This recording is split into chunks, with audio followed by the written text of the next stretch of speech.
നമസ്കാരം. ഈ ദിവസത്തിലെത്തിയ ഏറ്റവും പ്രധാനപ്പെട്ട വാർത്തകളാണ് വാർത്താ സന്ധ്യയിലൂടെ പ്രേക്ഷകരിലേക്ക് എത്തിക്കുന്നത്. ആദ്യം പോകുന്നത് ഇപ്പോൾ വരുന്ന ഒരു പ്രധാനപ്പെട്ട വിവരം. കണ്ണൂർ മലപ്പട്ടത്ത് യൂത്ത് കോൺഗ്രസ് CPIM സംഘർഷം, ഇരുവിഭാഗവും തമ്മിൽ ഏറ്റുമുട്ടൽ. അരുൺ പൂപ്പറമ്പ ചേരുന്നു കണ്ണൂരിൽ നിന്ന് വിവരങ്ങളുമായി. കണ്ണൂർ മലപ്പുറത്താണ് ഈ യൂത്ത് കോൺഗ്രസും CPIM സംഘർഷം. കണ്ണൂർ മലപ്പട്ടത്താണ് യൂത്ത് കോൺഗ്രസ് CPIM സംഘർഷമുണ്ടായത്. ഇരുവിഭാഗങ്ങളും തമ്മിൽ ഏറ്റുമുട്ടൽ ആ ദൃശ്യങ്ങളാണ് ഇപ്പോൾ പ്രേക്ഷകരിലേക്ക് എത്തുന്നത്. വലിയൊരു പോലീസ് സന്നാഹം തന്നെ അവിടെയുണ്ട്, പോലീസ് വാഹനവുമുണ്ട്. യൂത്ത് കോൺഗ്രസിന്റെ പദയാത്ര നടക്കുന്നതിനിടെയാണ് ഈ സംഘർഷം ഉണ്ടായത്. അരുൺ പൂപ്പറമ്പ കണ്ണൂരിൽ നിന്ന് നമുക്കൊപ്പം വിവരങ്ങളുമായി ചേരുന്നു. അരുൺ, വലിയൊരു സംഘർഷത്തിന്റെ ദൃശ്യങ്ങളാണ് നമുക്കിപ്പോൾ കാണാൻ കഴിയുന്നത്. പോലീസിന്റെ വലിയ സന്നാഹവുമുണ്ട്. ഈ പദയാത്ര ഏത് രീതിയിലായിരുന്നു പോയിക്കൊണ്ടിരുന്നത്? എന്താണ് ഇപ്പോൾ ഇങ്ങനെ ഒരു സംഘർഷത്തിന് കാരണമായത്? എന്താണ് പ്രതിഷേധക്കാരുടെ ആവശ്യം?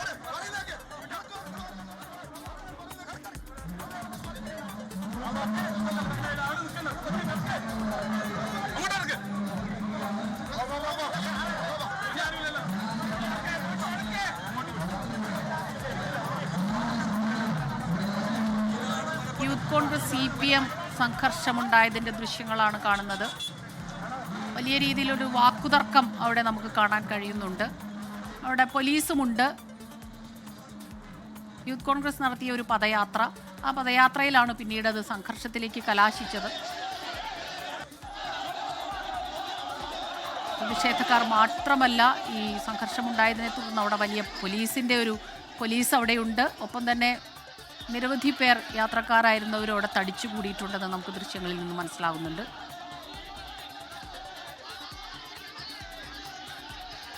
കണ്ണൂർ മലപ്പട്ടത്താണ് യൂത്ത് കോൺഗ്രസിന്റെ ഈ സംഘർഷമുണ്ടായത്. ഇരുവിഭാഗവും തമ്മിലൊരു ഏറ്റുമുട്ടലിലേക്ക് കാര്യങ്ങൾ കലാശിക്കുകയായിരുന്നു. അതിനെ തുടർന്ന് പോലീസ് അവിടെ എത്തി. ഇപ്പോൾ ദൃശ്യങ്ങളിൽ നിന്ന് വലിയ രീതിയിലുള്ള വാക്കുതർക്കങ്ങളാണ് നമുക്ക് കാണാൻ കഴിയുന്നത്. കോൺഗ്രസിന്റെ ഒരു പദയാത്ര, ഈ പദയാത്രയ്ക്കിടയിലാണ് സംഘർഷമുണ്ടായത്. അരുൺ, എന്താണ് ഈ സംഘർഷത്തിലേക്ക് നയിച്ച കാര്യങ്ങൾ? ഇപ്പോൾ അവിടുത്തെ ഒരു അവസ്ഥ എന്താണ്?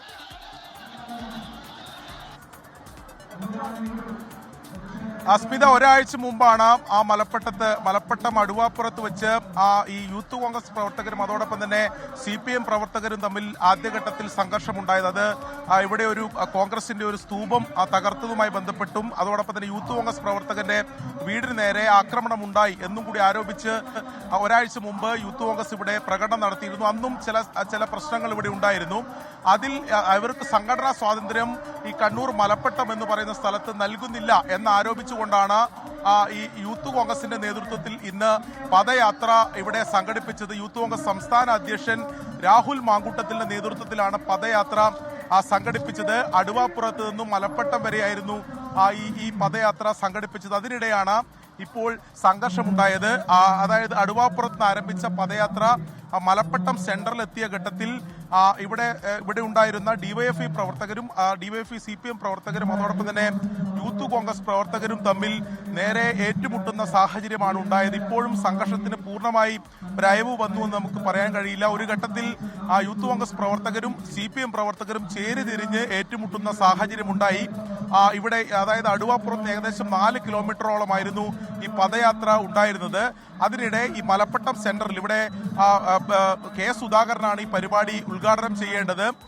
അതിന് തൊട്ടും ഈ പൊതുയോഗം തുടങ്ങുന്നതിന് മുമ്പ് ഈ പ്രകടനം ഈ മലപ്പട്ടം സെന്ററിലേക്ക് എത്തിയ ഘട്ടത്തിലാണ് ഇവിടെ ഉണ്ടായിരുന്ന CPM DYFI പ്രവർത്തകരും അതോടൊപ്പം തന്നെ ഈ പ്രകടനമായി എത്തിയ പദയാത്രയായി എത്തിയ യൂത്ത് കോൺഗ്രസ് പ്രവർത്തകരും തമ്മിൽ ഏറ്റുമുട്ടിയത്. ആദ്യം ഇരുവിഭാഗവും ചേരിതിരുന്ന് മുദ്രാവാക്യം വിളിക്കുകയായിരുന്നു. പിന്നീട് അതൊരു സംഘർഷത്തിലേക്ക് വഴിവെക്കുകയും ചെയ്തു. പോലീസിന്റെ വലിയ വിന്യാസം, ഇവിടെ സുരക്ഷാ വിന്യാസം ഇവിടെ ഉണ്ടായിരുന്നു. പോലീസ് അതിൽ കൃത്യമായി ഇടപെട്ട് ഇപ്പോൾ സംഘർഷത്തിന് അല്പം ഒരു അയവ് വന്നിട്ടുണ്ട് എന്നതാണ് നമുക്ക് മനസ്സിലാക്കാൻ സാധിക്കുന്നത്. എന്താണ് സംഭവിച്ചത്? ഈ ഒരു ആദ്യഘട്ടത്തിൽ ഒരു സംഘർഷം ഉണ്ടായിരുന്നില്ല, പിന്നീട് ഈ മലപ്പട്ടം സെന്ററിലേക്ക് എത്തിയപ്പോൾ ഇത് ജനാധിപത്യത്തിന്റെ യഥാർത്ഥ ധ്വംസനമാണ് ഇവിടെ നടന്നുകൊണ്ടിരിക്കുന്നത്. യൂത്ത് കോൺഗ്രസിന്റെ സംസ്ഥാന പ്രസിഡന്റ് അദ്ദേഹം യൂത്ത് കോൺഗ്രസ് CPM സംഘർഷമായിരുന്നു. ഇരുവിഭാഗങ്ങളും തമ്മിൽ ഏറ്റുമുട്ടലുണ്ടായി. യൂത്ത് കോൺഗ്രസിന്റെ പദയാത്രക്കിടയിലാണ് ഈ പ്രശ്നങ്ങൾ ഉണ്ടായത്. കഴിഞ്ഞ ഒരാഴ്ചയായി ഈ മേഖലയിൽ CPIM യൂത്ത് കോൺഗ്രസ് തമ്മിൽ ചില തർക്കങ്ങൾ നിൽക്കുന്നുണ്ട്. അതിന്റെ ഒരു തുടർച്ചയായാണ് ഇന്നത്തെ ഈ സംഘർഷമുണ്ടായത്. അരുൺ പൂപ്പറമ്പയാണ് കണ്ണൂരിൽ നിന്ന് വിവരങ്ങളുമായി നമുക്കൊപ്പം ചേരുന്നത്. തിരുവനന്തപുരം വഞ്ചിയൂരിൽ യുവ അഭിഭാഷകയെ മർദ്ദിച്ച അഡ്വക്കേറ്റ് ബെയ്ലിൻ ദാസിനെ പിടികൂടാനാകാതെ പോലീസ്. നിയമപോരാട്ടം തുടരുമെന്ന് മർദ്ദനമേറ്റ ശ്യാമിലി പറഞ്ഞു. സംഭവം ഗൗരവമേറിയതാണെന്നും അഭിഭാഷകനെതിരെ നടപടിയെടുക്കാൻ ബാർ കൌൺസിലിനോട് ആവശ്യപ്പെടുമെന്നും ശ്യാമിലിയെ സന്ദർശിച്ച ശേഷം മന്ത്രി പി രാജീവ് പ്രതികരിച്ചു. മർദ്ദനത്തിൽ പരിക്കേറ്റ ശ്യാമിലിക്ക് മന്ത്രിമാർ നേരിട്ടെത്തി പിന്തുണ നൽകുമ്പോഴും പ്രതിയെ പിടികൂടാനാകാതെ ഇരുട്ടിൽ തപ്പുകയാണ് പോലീസ്. 24 മണിക്കൂർ പിന്നിട്ടിട്ടും ബെയ്ലിൻ ദാസിനെ കുറിച്ച് സൂചനകളില്ല. ഒളിവിലിരുന്ന് മുൻകൂർ ജാമ്യം നേടാനുള്ള നീക്കങ്ങളും ബെയ്ലിൻ ആരംഭിച്ചു. സംഭവത്തിൽ ബാർ കൌൺസിൽ കർശന നടപടി സ്വീകരിക്കണമെന്ന നിയമമന്ത്രി P Rajeev. Police case charge ചെയ്ത് നടപടികൾ ആരംഭിച്ചു കഴിഞ്ഞിട്ടുണ്ട്. എന്നാൽ പ്രൊഫഷണൽ മിസ്കണ്ടക്ട് കൂടി ഇതിനകത്തുണ്ട്. അപ്പോൾ ബാർ കൌൺസിലിനും ഗവൺമെന്റ് എന്ന നിലയിൽ നിയമവകുപ്പ് അത് ബാർ കൗൺസിലിന്റെയും ശ്രദ്ധയിൽപ്പെടുത്തും. ഗൗരവമായിട്ടുള്ള അച്ചടക്ക ലംഘനത്തിന് പ്രൊഫഷണൽ മിസ്കണ്ടക്റ്റിനും നടപടി സ്വീകരിക്കണം എന്ന കാര്യം അവരോട് ഗവൺമെന്റ് തന്നെ ആവശ്യപ്പെടുന്നതാണ്. പ്രതിയെ ഓഫീസിൽ നിന്ന് കസ്റ്റഡിയിലെടുക്കാനുള്ള പോലീസ് ശ്രമം തടഞ്ഞ ബാർ കൌൺസിൽ നടപടിക്കെതിരെ മന്ത്രി വി ശിവൻകുട്ടിയും രംഗത്തെത്തി. നീതി ലഭിക്കും വരെ പോരാടുമെന്ന് അഡ്വക്കേറ്റ് ശ്യാമിലി വ്യക്തമാക്കി. ബാർ കൌൺസിലിൽ രേഖാമൂലം പരാതിയും നൽകി. എത്രയും പെട്ടെന്ന് നീതി കിട്ടണമെന്നുള്ള രീതി തന്നെയാണ് അവർ ഓരോ കാര്യങ്ങളും ചെയ്യുന്നത്. മുൻപ് മർദ്ദിച്ചിട്ടുണ്ട്. അത് ഇത്രയ്ക്കും റോസ്റ്റല്ല, അത് മർദ്ദനം മുഖത്ത് കൈവച്ചു. അതുകൊണ്ടാണ് ഞാൻ അടിച്ചു എന്ന് പറഞ്ഞത്. ഗർഭിണിയായിരുന്ന സമയത്താണ്. വനിതാ കമ്മീഷൻ ശ്യാമിലിയുടെ മൊഴി രേഖപ്പെടുത്തി. ശ്യാമിലിയുമായി ബെയ്ലിൻ ദാസിന്റെ ഓഫീസിലെത്തിയ പോലീസ് സഹപ്രവർത്തകരിൽ നിന്നും വിവരങ്ങൾ ശേഖരിച്ചു. 24 തിരുവനന്തപുരം.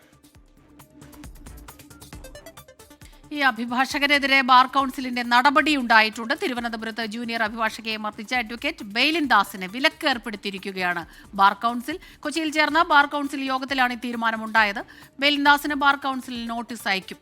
റാഫി കരീം ചേരുന്നുണ്ട് കൊച്ചിയിൽ നിന്ന് വിവരങ്ങളുമായി. റാഫി, മന്ത്രി തന്നെ പറയുകയുണ്ടായി ബാർ കൌൺസിൽ അതൊരു പ്രൊഫഷണൽ മിസ്കണ്ടക്ട് ഉണ്ടായിട്ടുണ്ട്, അതിൽ നടപടി ഉണ്ടാകണം. അപ്പോൾ ആ രീതിയിൽ തന്നെ വളരെ പെട്ടെന്ന് നടപടി ഉണ്ടായിരിക്കുന്നു അല്ലേ? തീർച്ചയായും ബാർ കൌൺസിലിന്റെ നടപടി സ്വമേധയാ എടുത്തിരിക്കുകയാണ്. ഇപ്പോൾ ഇന്ന് ബാർ കൌൺസിലിന്റെ ഒരു യോഗം അത് ഓൺലൈനായിട്ട് ചേർന്നിരുന്നു. ആ യോഗത്തിന് ശേഷമാണ് ഇത്തരത്തിലൊരു നടപടി ബെയ്ലിൻ ദാസിനെതിരെ ബാർ കൌൺസിൽ എടുത്തിരിക്കുന്നത്. ബെയ്ലിൻ ദാസിനെ പ്രാക്ടീസിൽ നിന്ന് വിലക്കിയിരിക്കുകയാണ് ബാർ കൌൺസിൽ. ഒപ്പം തന്നെ ബെയ്ലിൻ ദാസിന് നോട്ടീസ് അയക്കാനും ഈ യോഗത്തിൽ തീരുമാനിച്ചിട്ടുണ്ട്. നേരത്തെ ഒരു സബ് കമ്മിറ്റി ഇതുമായി ബന്ധപ്പെട്ടുകൊണ്ട് ബാർ കൌൺസിൽ രൂപീകരിച്ചിരുന്നു. പി സന്തോഷ് കുമാറും ഒപ്പം തന്നെ BS ഷാജി ആനേറയും ആ കമ്മിറ്റിയുടെ ഭാഗമായിരുന്നു. ഈ കമ്മിറ്റി നൽകിയ റിപ്പോർട്ടിന്റെ കൂടി അടിസ്ഥാനത്തിലാണ് ഇപ്പോൾ ബാർ കൌൺസിൽ ഇത്തരത്തിലൊരു നടപടി എടുത്തിരിക്കുന്നത്. എന്തായാലും ഇത്തരം ഒരു നടപടികളെ ഒരു രീതിയിലും മുന്നോട്ട് കൊണ്ടുപോകാൻ അനുവദിക്കില്ല എന്ന നിലപാടാണ് ബാർ കൌൺസിൽ ഈ സംഭവവുമായി ബന്ധപ്പെട്ടുകൊണ്ട് എടുത്തിരിക്കുന്നത്. അല്പസമയം മുമ്പ് ഇതുമായി ബന്ധപ്പെട്ടുകൊണ്ട് ബാർ കൌൺസിൽ മാധ്യമങ്ങളെ കണ്ട് ഈ വിവരങ്ങൾ അറിയിക്കുകയും ചെയ്തിട്ടുണ്ട്. ശരി, ജൂനിയർ അഭിഭാഷകയെ മർദ്ദിച്ച അഡ്വക്കേറ്റ് ബെയ്ലിൻ ദാസിനെതിരെ വിലക്ക് ഏർപ്പെടുത്തിയിരിക്കുകയാണ് ഇപ്പോൾ ബാർ കൌൺസിൽ. കൊച്ചിയിൽ ചേർന്ന ബാർ കൌൺസിൽ യോഗത്തിലാണ് തീരുമാനമുണ്ടായത്. എത്രയും പെട്ടെന്ന് തന്നെ ഇത്തരത്തിലൊരു നടപടിയിലേക്ക് കടക്കും എന്നുള്ളതിന്റെ സൂചനകൾ എത്തിയിരുന്നു. മന്ത്രി പി രാജീവ് അതിലിടപെടുകയും ചെയ്തിരുന്നു. പോലീസ് അന്വേഷണം ഒരു വശത്ത് പുരോഗമിക്കുന്നുണ്ട്, അതോടൊപ്പം തന്നെ ബാർ കൌൺസിലിന്റെ നടപടിയും എത്തും. റാഫി കരീമാണ് വിവരങ്ങളുമായി നമുക്കൊപ്പം കൊച്ചിയിൽ നിന്ന് ചേർന്നത്. മറ്റൊരു റിപ്പോർട്ടിലേക്ക്. കാട്ടാന ഷോക്കേറ്റു ചരിഞ്ഞ സംഭവത്തിൽ വനം വകുപ്പ് കസ്റ്റഡിയിലെടുത്തയാളെ KU ജനീഷ് കുമാർ MLA ബലമായി മോചിപ്പിച്ചു എന്ന ആരോപണം വനം വകുപ്പിന്റെ നിയമവിരുദ്ധ ഇടപെടലാണ് ചോദ്യം ചെയ്തതെന്നാണ് MLAയുടെ വിശദീകരണം. സംഭവത്തിൽ ദക്ഷിണ മേഖല CCFനോട് വനം മന്ത്രി AK ശശീന്ദ്രൻ റിപ്പോർട്ട് തേടി. മനുഷ്യരെ ക്ഷമിക്കുന്നതിനും സഹിക്കുന്നതിനും പരിധികളുണ്ട്, മനസ്സിലായല്ലോ. പരിധികളുണ്ട്. അവിടെ മനുഷ്യൻ ചാകാൻ തുടങ്ങുക, ആന കയറി കത്തിക്കും. രണ്ടാമത് ഇവിടെ നക്സലുകൾ വരും, മനസ്സിലായോ. ഓഫീസിലെത്തിയ MLA അസഭ്യം പറഞ്ഞുവെന്നും കസ്റ്റഡിയിലെടുത്ത ആളെ അനുമതിയില്ലാതെ കൊണ്ടുപോയെന്നും വനംവകുപ്പ് ഉദ്യോഗസ്ഥർ. ജനീഷ് കുമാർ സാർ വന്ന് സ്റ്റേഷൻ സ്റ്റാഫിനെയും റേഞ്ച് ഓഫീസറെയും ഡെപ്യൂട്ടി സാറിനെ എല്ലാം വളരെ മോശമായി സംസാരിച്ച് സ്റ്റേഷനിൽ ജനമധ്യത്തിൽ വെച്ചിട്ടാണ് അത്രയും പ്രവർത്തകരുടെ മുന്നിൽ വെച്ച് നമ്മൾ അവഹേളിച്ച് സംസാരിച്ച് ഈ പ്രതിയെ ഇറക്കിക്കൊണ്ടുപോയത്. കോന്നി DYSP ഉൾപ്പെടെ പോലീസ് ഉദ്യോഗസ്ഥർ ഓഫീസിലുണ്ടായിരുന്നു. കോന്നി കുളത്തുമണ്ണിൽ കാട്ടാന ഷോക്കേറ്റ് ചരിഞ്ഞ സംഭവത്തിൽ തോട്ടം കരാറിനെടുത്തയാളെ വനംവകുപ്പ് പ്രതി ചേർത്തിരുന്നു. പിന്നാലെ ഇയാളുടെ സഹായിയെ മൊഴി രേഖപ്പെടുത്തുന്നതിനായി വനംവകുപ്പ് കസ്റ്റഡിയിലെടുത്തു. കസ്റ്റഡി നിയമവിരുദ്ധമെന്നും നാട്ടുകാരെ കള്ളക്കേസിൽ കൊടുക്കാനാണ് വനംവകുപ്പ് ശ്രമിക്കുന്നതെന്നും KU ജനീഷ് കുമാർ MLA 24നോട്. പാവപ്പെട്ട ആളുകളെല്ലാം ഭീഷണിപ്പെടുത്തി ഈ കേസ് അടിച്ചേൽപ്പിക്കാൻ ശ്രമിക്കുന്നു. ആ ഒരു ഘട്ടത്തിലാണ് അവിടെ അങ്ങനെ ഒരു ഇടപെടൽ നടത്തേണ്ടി വന്നത്. ഞാൻ ആരെയും മോചിപ്പിച്ചിട്ടില്ല. ഞാൻ അവിടെ പോകുമ്പോൾ ഈ ജനങ്ങളുണ്ട്, ജനപ്രതിനിധികളുണ്ട്, പോലീസ് DYSP ഉണ്ട്, അവരുടെ എല്ലാം സാന്നിധ്യത്തിലാണ് പോയത്. അവരുടെ എല്ലാം ഇടപെടൽ അതാണ് അവിടെ ഉണ്ടായതില്ല. പോലീസ് തന്നെയാണ് പരിശോധിച്ചത്. സംഭവം ചർച്ചയായതിന് പിന്നാലെ തല പോയാലും ജനങ്ങൾക്കൊപ്പമെന്ന് MLA സമൂഹമാധ്യമത്തിൽ കുറിച്ചു. കസ്റ്റഡിയിലെടുത്തയാളെ പ്രതി ചേർത്തിരുന്നില്ലെന്നും മൊഴി രേഖപ്പെടുത്താൻ വിളിച്ചു വരുത്തിയപ്പോൾ MLA പ്രശ്നങ്ങളുണ്ടാക്കിയെന്നുമാണ് വനംവകുപ്പിന്റെ ആരോപണം. MLAക്കെതിരെ വനം മന്ത്രിക്കുൾപ്പെടെ പരാതി നൽകാൻ ഒരുങ്ങുകയാണ് ജീവനക്കാർ. 24 പത്തനംതിട്ട.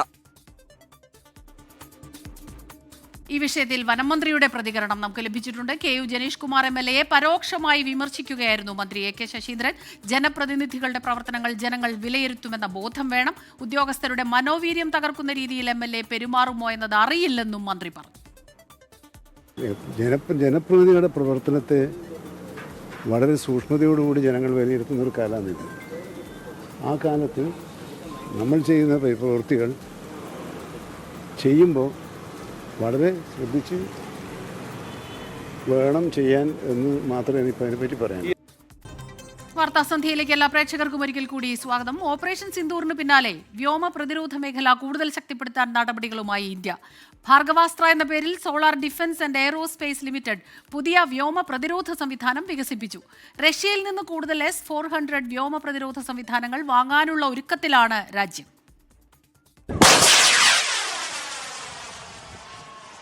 അതിർത്തി കടന്നെത്തുന്ന ഡ്രോണുകളെ തകർക്കാൻ പുതിയ പ്രതിരോധ സംവിധാനം. സോളാർ ഡിഫൻസ് ആൻഡ് എയറോസ്പേസ് ലിമിറ്റഡാണ് ഭാർഗവാസ്ത്ര എന്ന പേര് നൽകിയിട്ടുള്ള സംവിധാനം വികസിപ്പിച്ചത്. ഒഡീഷയിലെ ഗോപാൽപൂരിൽ രണ്ടാമതും ബ്രഹ്മാസ്ത്ര വിജയകരമായി പരീക്ഷിച്ചു. ഏത് കാലാവസ്ഥയിലും പ്രവർത്തിക്കുന്ന ആയുധത്തിന് 2.5 കിലോമീറ്റർ പരിധിയിലുള്ള ശത്രു ഡ്രോണുകളെ തകർക്കാനുള്ള ശേഷിയുണ്ട്.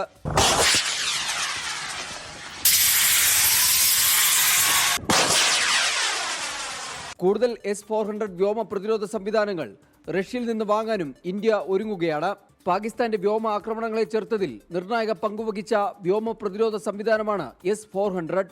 വ്യോമ പ്രതിരോധ ശേഷി അതിർത്തിയിലെ മറ്റിടങ്ങളിലേക്കും വ്യാപിപ്പിക്കാൻ ലക്ഷ്യമിട്ടാണ് നീക്കം. പഞ്ചാബിലെ ആദംപൂർ വ്യോമതാവളം പ്രധാനമന്ത്രി സന്ദർശിച്ചതിനു പിന്നാലെ ഗുജറാത്തിലെ ഭുജ് വ്യോമതാവളം പ്രതിരോധ മന്ത്രി രാജ്നാഥ് സിംഗ് വെള്ളിയാഴ്ച സന്ദർശിക്കും. ഇന്ത്യ പാക് അതിർത്തി മേഖലയിലും പ്രതിരോധ മന്ത്രി നേരിട്ടെത്തും. ഓപ്പറേഷൻ സിന്ദൂറിന് പിന്നാലെ വിദേശകാര്യമന്ത്രി S ജയശങ്കറിന്റെ സുരക്ഷയും വർദ്ധിപ്പിച്ചിട്ടുണ്ട്. 2 ബുള്ളറ്റ് പ്രൂഫ് വാഹനം ഏർപ്പെടുത്തുകയും വസതിയിലെ സുരക്ഷ വർദ്ധിപ്പിക്കുകയും ചെയ്തു. ഓപ്പറേഷൻ സിന്ദൂർ ദൗത്യത്തെക്കുറിച്ച് സംയുക്ത സൈനിക മേധാവി അനിൽ ചൗഹാനും 3 സേനാ വിഭാഗം മേധാവിമാരും രാഷ്ട്രപതി ദ്രൗപദി മുർമുവിനോട് വിശദീകരിച്ചു. ഇന്ത്യ പാക് വെടിനിർത്തൽ ധാരണ നിലവിൽ വന്ന ശേഷം ഇതാദ്യമായി ഇന്ന് സുരക്ഷാ കാര്യങ്ങൾക്കുള്ള കേന്ദ്ര മന്ത്രിസഭാ സമിതി യോഗം ചേർന്നിരുന്നു. 24 ഡൽഹി. മറ്റൊരു റിപ്പോർട്ടിലേക്കാണ്. അബദ്ധത്തിൽ അതിർത്തി കടന്നതിന് പാക് സേന കസ്റ്റഡിയിലെടുത്ത BSF ജവാനെ വിട്ടയച്ചു. അട്ടാരി അതിർത്തി വഴിയാണ് പശ്ചിമബംഗാൾ സ്വദേശി പൂർണ്ണം കുമാർ ഷായെ കൈമാറിയത്. ഇന്ത്യൻ കസ്റ്റഡിയിലായിരുന്ന പാക് സൈനികനെ ഇന്ത്യയും വിട്ടു നൽകി. ആശങ്കകൾക്കൊടുവിൽ പൂർണ്ണം കുമാർ ഷായുടെ കുടുംബത്തിന്റെ കാത്തിരിപ്പിന് വിരാമം. ഗർഭിണിയായ ഭാര്യ രജനിക്കും 7 വയസ്സുള്ള മകനും സന്തോഷത്തിന്റെ ദിനം. 20 ദിവസത്തിന് ശേഷമാണ് BSF ജവാനെ പാകിസ്ഥാൻ വിട്ടയച്ചത്. പഞ്ചാബിലെ ഫിറോസ്പൂരിൽ അന്താരാഷ്ട്ര അതിർത്തി അബദ്ധത്തിൽ മറികടന്ന പൂർണ്ണം കുമാർ ഷായെ പാക് റേഞ്ചേഴ്സ് കസ്റ്റഡിയിലെടുക്കുകയായിരുന്നു. ഏപ്രിൽ 23-നായിരുന്നു സംഭവം. അതിർത്തിയിൽ കർഷകരെ നിരീക്ഷിച്ചുകൊണ്ടിരിക്കുകയായിരുന്നു ജവാൻ പിടിയിലായത്. സമീപത്തെ മരച്ചുവട്ടിൽ വിശ്രമിക്കുമ്പോഴായിരുന്നു അതിർത്തി കടന്നെന്നാരോപിച്ച് പാക് റേഞ്ചേഴ്സ് കസ്റ്റഡിയിലെടുത്തത്. ഇരു രാജ്യങ്ങളുടെയും ഫ്ളാഗ് മീറ്റിംഗിൽ മോചനം ചർച്ചയായിരുന്നെങ്കിലും അതിർത്തി അശാന്തമായതോടെ ചർച്ചകൾ നിലച്ചു. ഇരു രാജ്യങ്ങൾ തമ്മിൽ വെടിനിർത്തൽ ധാരണ നിലവിൽ വന്നതിന് പിന്നാലെയാണ് ജവാന്റെ മോചനം സാധ്യമായത്. ഇന്ത്യൻ കസ്റ്റഡിയിലായിരുന്ന പാക് റേഞ്ചറെയും വിട്ടയച്ചു. 24 ഡൽഹി. അരുണാചൽ പ്രദേശിലെ സ്ഥലങ്ങളുടെ പേര് മാറ്റാനുള്ള ചൈനയുടെ ശ്രമത്തെ ശക്തമായി എതിർത്ത് ഇന്ത്യ. അരുണാചൽ പ്രദേശ് ഇന്ത്യയുടെ അവിഭാജ്യ ഘടകമാണെന്നും പേരുമാറ്റം യാഥാർത്ഥ്യങ്ങളെ ഇല്ലാതാക്കുന്നില്ലെന്നുമാണ് വിദേശകാര്യ മന്ത്രാലയത്തിന്റെ പ്രതികരണം. ഇതിനിടെ പാക് അനുകൂല പ്രചാരണം നടത്തിയതിന് ചൈനയുടെയും തുർക്കിയുടെയും വാർത്താ ഏജൻസികളുടെ എക്സ് അക്കൗണ്ടുകൾക്ക് ഇന്ത്യയിൽ വിലക്കേർപ്പെടുത്തി. അരുണാചൽ പ്രദേശിലെ സ്ഥലങ്ങൾക്ക് പേരുമാറ്റാനുള്ള ചൈനയുടെ നീക്കത്തെ അസംബന്ധമെന്നാണ് വിദേശകാര്യ മന്ത്രാലയം വിശേഷിപ്പിച്ചത്. ചൈനയുടെ നീക്കത്തെ ശക്തമായി എതിർക്കുന്നുവെന്നും ഇന്ത്യ നിലപാട് അറിയിച്ചു. അരുണാചൽ പ്രദേശ് ഇന്ത്യയുടെ അവിഭാജ്യ ഘടകമാണ്. യാഥാർത്ഥ്യത്തെ നിഷേധിക്കാൻ കഴിയില്ലെന്നും വിദേശകാര്യ മന്ത്രാലയം പ്രസ്താവനയിൽ പറഞ്ഞു. 2024-ൽ ചൈന അരുണാചൽ പ്രദേശിലെ 30 സ്ഥലങ്ങൾക്ക് പുതിയ പേരുകൾ നൽകിയിരുന്നു. ചൈന അവകാശവാദം ഉന്നയിക്കുന്ന അരുണാചൽ പ്രദേശിലെ സ്ഥലങ്ങളുടെ ചൈനീസ് പേരുകളുടെ പട്ടിക ബെയ്ജിംഗ് വീണ്ടും പുറത്തിറക്കിയതിന് പിന്നാലെയാണ് വിദേശകാര്യ മന്ത്രാലയം പ്രസ്താവന ഇറക്കിയത്. ഇന്ത്യ പാക് സംഘർഷ സമയത്ത് പാക് സ്പോൺസർ പ്രചാരണം നടത്തിയ ചൈനയുടെയും തുർക്കിയുടെയും വാർത്താ മാധ്യമങ്ങൾക്കെതിരെ ഇന്ത്യ നടപടി സ്വീകരിച്ചു. ചൈനീസ് പത്രം ഗ്ലോബൽ ടൈംസിന്റെ ഇന്ത്യയിലെ എക്സ് അക്കൗണ്ടിന് വിലക്കേർപ്പെടുത്തി. ചൈനയുടെ ഔദ്യോഗിക വാർത്താ ഏജൻസിയായ സിൻഹുവ ന്യൂസിനെയും രാജ്യത്ത് നിരോധിച്ചു. തുർക്കിയുടെ പബ്ലിക് ബ്രോഡ്കാസ്റ്ററായ TRT വേൾഡിനെതിരെയാണ് നടപടി. TRT വേൾഡിന്റെ രാജ്യത്തെ സമൂഹമാധ്യമ അക്കൗണ്ടുകൾ നിരോധിച്ചു. സമൂഹമാധ്യമങ്ങളിലൂടെ പാക് അനുകൂല പ്രചാരണം വ്യാപകമായി നടത്തിയെന്ന് കണ്ടെത്തിയതിനെ തുടർന്നാണ് ഇന്ത്യയുടെ നടപടി. കൂടുതൽ സമൂഹമാധ്യമ അക്കൗണ്ടുകളും നിരീക്ഷിച്ചു വരികയാണ്. 24 ഡൽഹി. ഇന്ത്യൻ ആക്രമണത്തിൽ പാക് വ്യോമസേനയ്ക്ക് കനത്ത നാശനഷ്ടമുണ്ടായെന്ന് വിവരം. സർഗൂധ, ബൊളാരി വ്യോമത്താവളങ്ങളിലായി 20% അടിസ്ഥാന സൗകര്യങ്ങൾ നശിച്ചെന്നാണ് വിവരം. F-16, JF-17 ഉൾപ്പെടെ പാക് വ്യോമസേനാ യുദ്ധവിമാനങ്ങൾ നശിച്ചതായും റിപ്പോർട്ടുകൾ വ്യക്തമാക്കുന്നു. ബൊളാരി വ്യോമത്താവളത്തിൽ സ്ക്വാഡ്രൺ ലീഡർ ഉസ്മാൻ യൂസഫും 4 വ്യോമസേനാംഗങ്ങളും ഉൾപ്പെടെ 50-ലധികം പേർ കൊല്ലപ്പെട്ടുവെന്നും റിപ്പോർട്ടുകളുണ്ട്.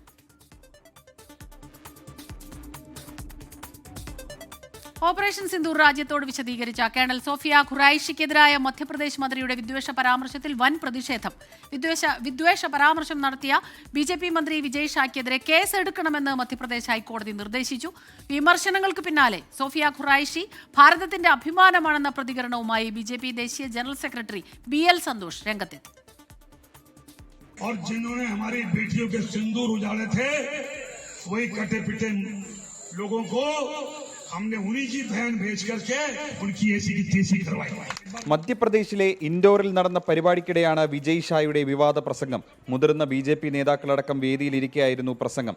ഇതിന്റെ വീഡിയോ കോൺഗ്രസ് മധ്യപ്രദേശ് അധ്യക്ഷൻ ട്വിറ്ററിൽ പങ്കുവച്ചതോടെയാണ് സംഭവം വിവാദമായത്. മന്ത്രിയെ പുറത്താക്കാൻ BJP നേതൃത്വം തയ്യാറാകണമെന്ന് പ്രതിപക്ഷ പാർട്ടികൾ ആവശ്യപ്പെട്ടു. മധ്യപ്രദേശിലെ BJP മന്ത്രി വിജയ് ഷായുടെ പ്രതികരണം അത്യന്തം വിഷലിപ്തമാണ്. BJPയെ ഗ്രസിച്ചിരിക്കുന്ന RSSനെ ഗ്രസിച്ചിരിക്കുന്ന മനോരോഗത്തിന്റെ ഒരു പ്രത്യക്ഷ ദൃഷ്ടാന്തമായിട്ട് വേണം ഇതിനെ കാണാൻ വേണ്ടി. ഇതിൽ ആത്മാർത്ഥതയുണ്ടെങ്കിൽ വിജയ് ഷായെ മന്ത്രിസ്ഥാനത്ത് നിന്ന് പുറത്താക്കുകയാണ് ചെയ്യേണ്ടത്. വിദ്വേഷ പ്രസംഗം നടത്തിയ മന്ത്രിയുടെ പേര് പരാമർശിക്കാതെ സോഫിയ ഖുറൈഷിക്ക് പിന്തുണയുമായി BJP രംഗത്തെത്തി. ഒരാഴ്ച കൊണ്ട് രാജ്യത്തിന്റെ ഐക്കണായ സോഫിയ വഡോദരയുടെ മകളും ബലഗാവിയുടെ മരുമകളും ഭാരതത്തിന്റെ അഭിമാനവുമെന്ന് BJP ദേശീയ ജനറൽ സെക്രട്ടറി സന്തോഷ് പറഞ്ഞു.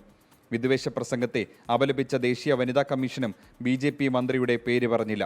അവർ നമ്മുടെ സഹോദരിമാരാണെന്നും പ്രസംഗത്തെ തെറ്റിദ്ധരിക്കരുതെന്നുമാണ് വിജയ് ഷായുടെ വിശദീകരണം. നേരത്തെ വെടിനിർത്തൽ ധാരണയിലെത്തിയതിന് പിന്നാലെ വിദേശകാര്യ സെക്രട്ടറി വിക്രം മിശ്രയും കടുത്ത സൈബർ ആക്രമണം നേരിട്ടിരുന്നു. 24 ഡൽഹി. ഡൽഹിയിൽ നിന്നും വളരെ പ്രധാനപ്പെട്ട ഒരു വിവരം വരുന്നു. സിന്ധു നദീജല കരാർ മരവിപ്പിച്ചത് പുനഃപരിശോധിക്കണമെന്ന് ഇന്ത്യയോട് പാകിസ്ഥാൻ. ഇക്കാര്യം ആവശ്യപ്പെട്ട് പാകിസ്ഥാൻ ഇന്ത്യക്ക് കത്തെഴുതി. അച്യുതൻ ചേരുന്നുണ്ട് ഡൽഹിയിൽ നിന്ന് വിവരങ്ങളുമായി. അച്യുതൻ, ഈ വെടിനിർത്തൽ ധാരണ അതിനുശേഷവും ഈ കരാർ മരവിപ്പിച്ച നിലപാട് അല്ലെങ്കിൽ നടപടി അത് അങ്ങനെ തന്നെ നിൽക്കുന്നു എന്നാണ് രാജ്യം അറിയിച്ചിരുന്നത്. പക്ഷേ ഇപ്പോൾ പാകിസ്ഥാൻ ഒരു അഭ്യർത്ഥനയുമായി എത്തിയിരിക്കുന്നു അല്ലേ? സ്മിത, തീർച്ചയായിട്ടും. കാരണം ഈ പെഹൽഗാം ഭീകരാക്രമണത്തിന് പിന്നാലെ ഇന്ത്യ പാകിസ്ഥാനെതിരെ സ്വീകരിച്ച കടുത്ത നടപടി എന്നുള്ളത് ഈ സിന്ധു നദീജല കരാർ മരവിപ്പിച്ചുകൊണ്ട് ഈ പാകിസ്ഥാനിലേക്ക് ജലം ഒഴുകുന്നത് തടയുകയാണ് ചെയ്തത്. എന്നാൽ അതിനുശേഷം ഈ തീരുമാനം, അതായത് ഈ വെടിനിർത്തൽ ധാരണ നിലവിൽ വന്ന ഘട്ടത്തിലും പ്രധാനമന്ത്രി നരേന്ദ്രമോദി തന്നെ പറഞ്ഞത് പാകിസ്ഥാൻ തീവ്രവാദം അവസാനിപ്പിക്കുന്ന കാലത്തോളം അത്രയും ഈ സിന്ധു നദീജല കരാർ മരവിപ്പിച്ച നടപടി തുടരും എന്നതാണ് ഇന്ത്യയുടെ നയം എന്നായിരുന്നു പ്രധാനമന്ത്രി പറഞ്ഞത്. എന്തായാലും അത്തരം സാഹചര്യത്തിലാണ് ഇപ്പോൾ ഒരു അഭ്യർത്ഥനയുമായി പാകിസ്ഥാൻ എത്തിയിരിക്കുന്നത്. പാകിസ്ഥാൻ ഈ സിന്ധു നദീജല കരാർ മരവിപ്പിച്ച നടപടി പുനഃപരിശോധിക്കണമെന്നാവശ്യപ്പെട്ട് ഇപ്പോൾ ഇന്ത്യക്ക് ഔദ്യോഗികമായി ഒരു കത്ത് എഴുതിയിരിക്കുകയാണ്. അതിൽ പറയുന്നത് ഈ സിന്ധ് മേഖല അതൊരു മരുഭൂമിയായി മാറുകയാണ് എന്നാണ് പാകിസ്ഥാൻ ആ കത്തിൽ പറയുന്നത്. ജലവിതരണം പുനരാരംഭിച്ചുകൊണ്ട് ഇന്ത്യ കരുണ കാണിക്കണം എന്നൊരു അഭ്യർത്ഥന കൂടി കത്തിലൂടെ നടത്തുകയാണ്. ഈ സിന്ധ് മേഖലയിലെ ജനജീവിതം, അവിടെ ഈ ജലത്തിന്റെ ദൗർലഭ്യമടക്കം നേരിടുന്നുണ്ട്. അവിടെ ജനജീവിതത്തെ ഇത് സാരമായി ബാധിച്ചിട്ടുണ്ട് എന്നുകൂടി ചൂണ്ടിക്കാട്ടുന്നുണ്ട്. നിലവിൽ അവിടേക്ക് ഇപ്പോൾ ഈ പാകിസ്ഥാന്റെ ഈ സിന്ധ് മേഖല ഉൾപ്പെടെ വരൾച്ച നേരിടുന്നുണ്ട്. ആ ഒരു ജല കരാർ മരവിപ്പിച്ചത് നടപടി പുനഃപരിശോധിക്കണമെന്ന് ആവശ്യപ്പെട്ടാണ് ഇന്ത്യയോട് പാകിസ്ഥാൻ ഇന്ത്യക്ക് കത്തയച്ചിട്ടുള്ളത്. ഇക്കാര്യം ആവശ്യപ്പെട്ട് കത്ത് ലഭിച്ചു എന്നാണ് ഇപ്പോൾ അച്യുതൻ ഡൽഹിയിൽ നിന്ന് വിവരങ്ങളുമായി നമുക്കൊപ്പം ചേർന്നത്. ഇതോടെ ഈ വാർത്താ ബുള്ളറ്റിൻ പൂർണ്ണമാവുകയാണ്. ഇനി പൊതുജനം കഴുതയല്ല എന്ന പരിപാടി കാണാം.